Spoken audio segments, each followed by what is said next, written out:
So I just watched a video by Richard C. Meyer, aka your boy Zack, in which he was covering the aftermath of Ed Piskor's passing. There was the memorial that was held by Piskor's family and friends, and a lot of people attended, and they posted pictures of it on Piskor's Instagram. Well, it's actually the Piskor Memorial Instagram that I think his sister runs, and I haven't recorded any videos in a while because I'm not seeing anything changing. There has been any more discussions regarding what happened with Piskor, the events that led to his passing, the conditions in the environment, and the question that Richard C. Meyer posed was, uh, "Is comics dead? Did comics die with Piskor?"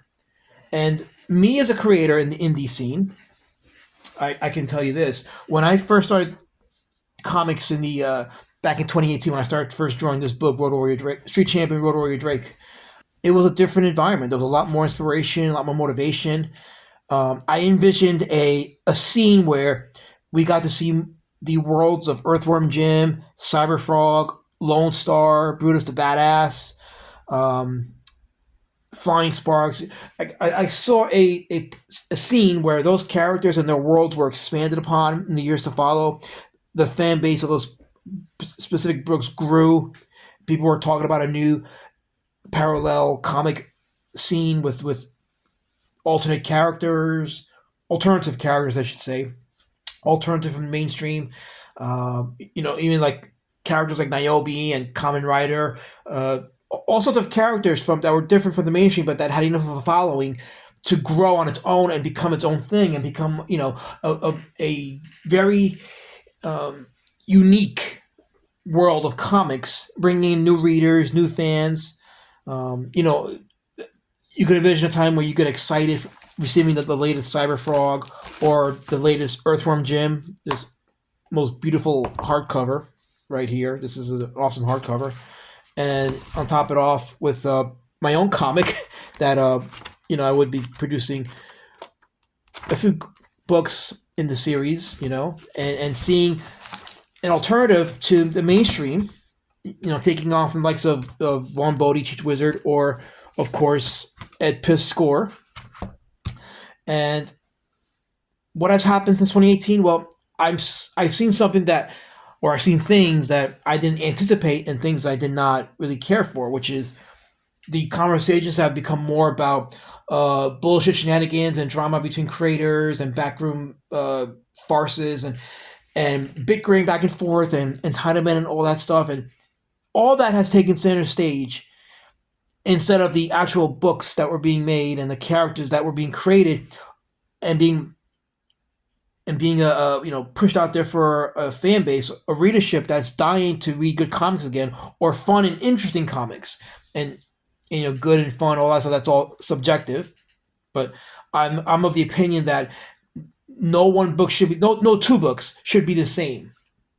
Not if you have multiple books that look the same in the art style and everything, you have a very boring environment, but different styles of art, different types of writing, different characters, different types of world. To me, that makes a fun indie scene. But we haven't seen much of that because instead, um, bickering and backstabbing and clashing of egos and airing out of DMs and all that stuff. And that's just the indie scene alone. That's just the Comicsgate, the Comicsgate adjacent, the indie scene apart from CG. That's just that whole indie scene as a whole. We haven't even touched the mainstream, and the mainstream has continued on from before 2018, where it's still race swapping for politics, gender swapping for politics, pushing in the Rainbow Coalition, which represents 2% of the population, and pushing it upon a mass that really doesn't feel represented by that. You know what I'm talking about. And the people that run that industry to the ground are still moving on, business as usual. The discussion about the things that led to Piskor passing, that conversation has died down. I noticed that very little of that has taken place. There has been no movement to fix the environment that has led to Piskor's passing. There's no conversation about being more responsible when talking to other people, especially women on DMs. I came across some not information. No, I guess you can call it information, but I came across uh, news about Nick Robinson, who's a gaming journalist. He used to write for Polygon, and I guess he did the Piskor thing where he was DMing some women and he was asking for nudes and so forth. And of course, women being women, they put those DMs out. And I thought about, should I do a video on Nick Robinson and talk about that case? But then, he's not guilty of any crimes. There's no crimes associated with what he did. It's just him being horny and shooting a shot with women in DMs, and he probably wasn't being smooth or anything, and that creeped out these women. And for whatever reason, they felt the need, instead of just shutting it down and moving forward, just putting that information out there and trying to attempt to ruin his life. But from everything I've read, he's not a good guy. But still, um, he didn't commit any crimes. But his situation is a very light situation because he's still out and about doing his thing. He lost his job, and he's out there doing something else. I didn't particularly go deep into Nick Robinson, but that is a thing, and I just saw it pop up today. And of all places, Japanese Twitter, because apparently he's living in Japan. So he's I guess the Japanese community, the gaming community, they put a warning out there, like, hey, that guy's out there, so just keep your eyes and ears open because you don't want to be the subject of some very nasty DMs. Um, but I'm kind of trailing off the point here. The point is that it's less about comics now and more about the people behind the comics and the shenanigans and the drama and the clashings and stuff that really kills inspiration and motivation. So again, is comics dead? Did comics die with Ed Piskor? Well, that depends on you, because the medium of comics will always live on. Because even if it's not in the book format, before comics was a thing, there were still picture books. I do a series of live streams every Wednesday where I talk about indie comic outliers, and I talked about Lynn Ward and how in the 20s he did like these wood carving books, and one of the books he did was considered uh, the first graphic novel. I talked about, if you go to my live stream, I'll probably link the live stream on the description just so you can see for yourself. But he more or less created the first graphic novel, and that was back in the 20s, 1920s, almost 100 years ago. Actually, I think it was 100 years ago. It's insane. But the medium of storytelling through pictures is older than comics. Comics is just another form of storytelling through pictures. It just integrated words with it, and the words themselves became an art form. And if you look at Piskor's Red Room, like, to me, I think he pretty much captured what I talked about in terms of like how to blend in the art with the text,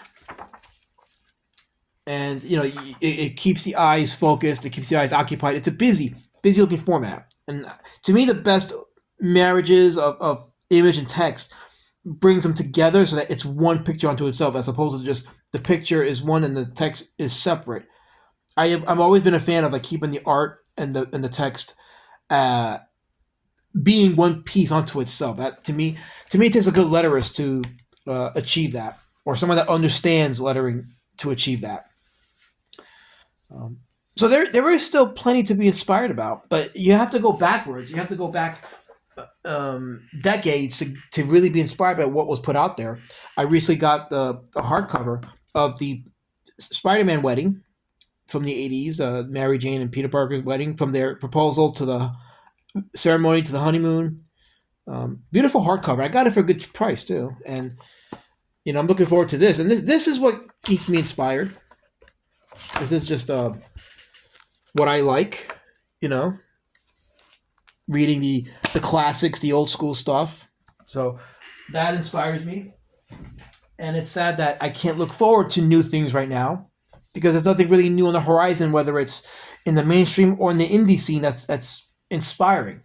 That fire that I had when I dove into the comic scene in 2018 in the indie scene, it's not there.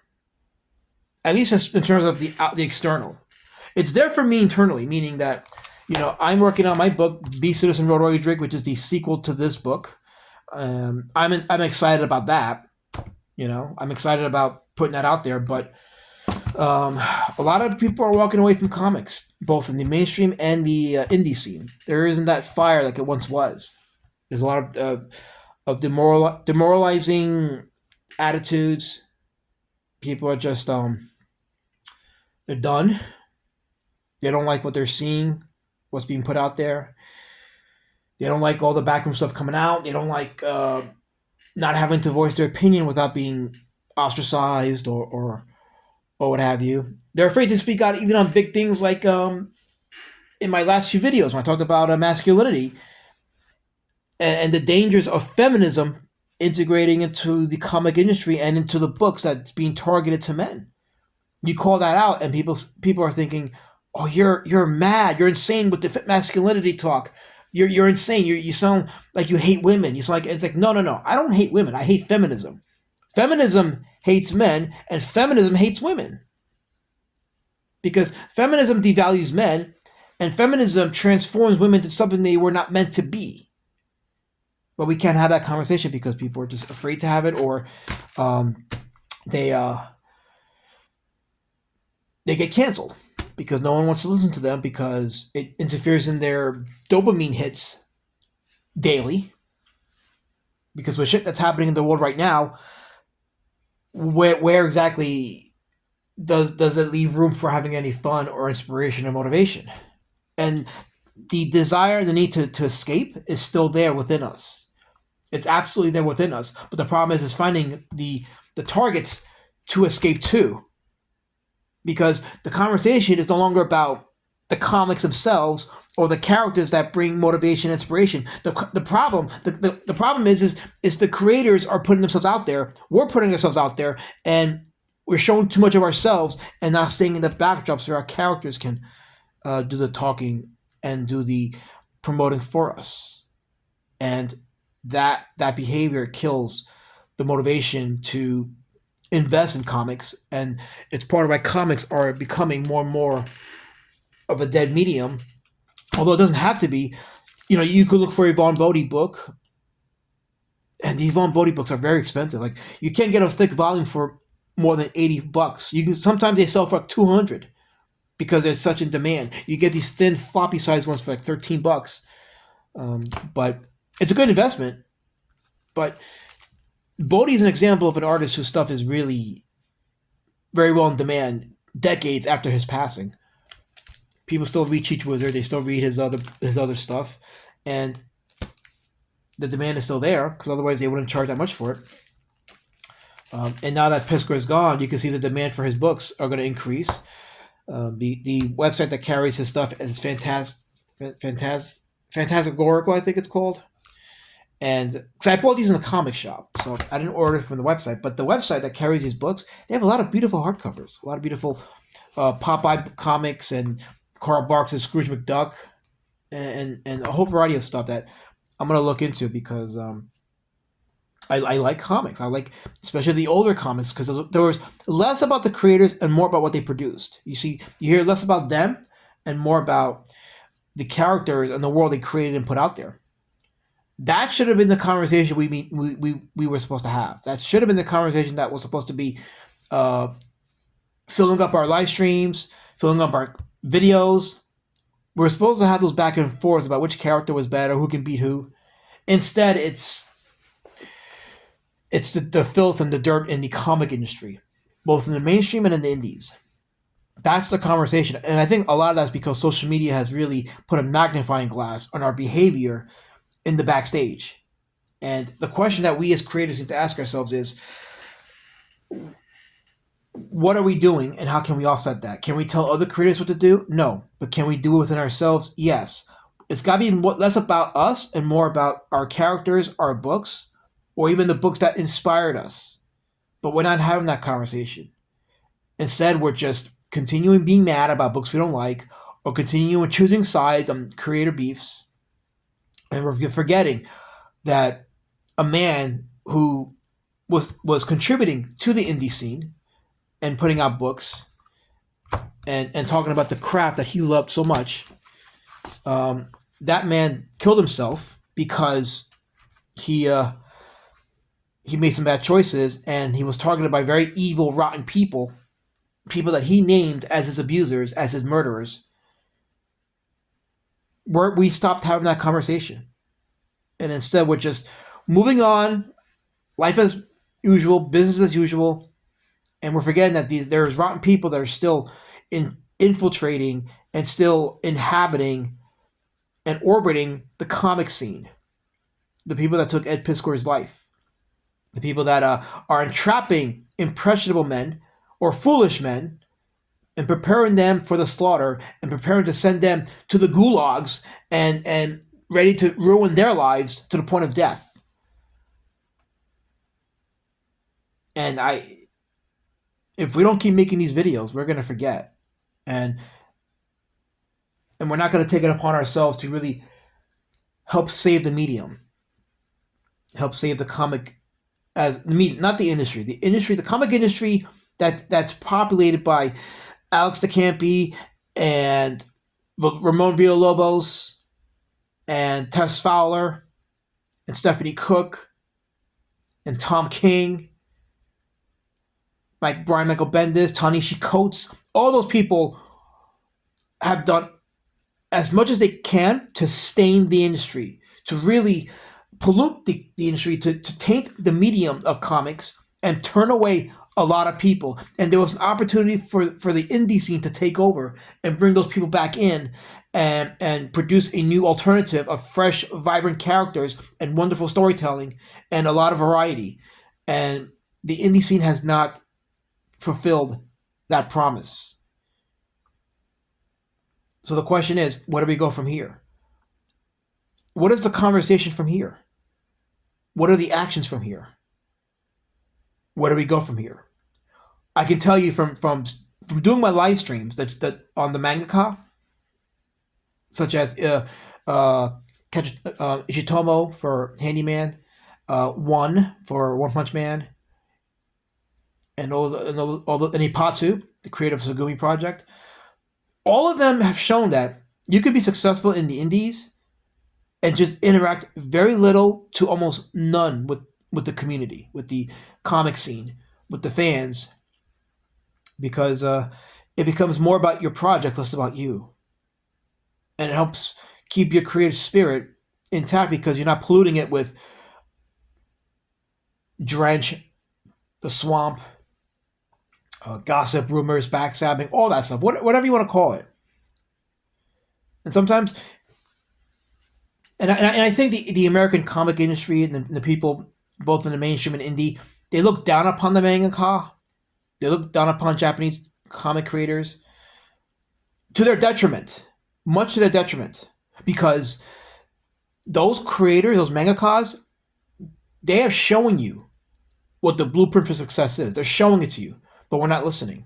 We're not paying attention because it's America or bust.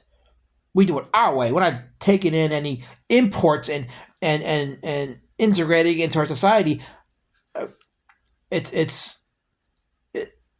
You cannot grow as a creator or as a human being if you don't learn from other people, regardless of whatever culture they're in. Each culture brings in something that of value, and it's important to take it in, absorb it, and try to produce something of value to your community.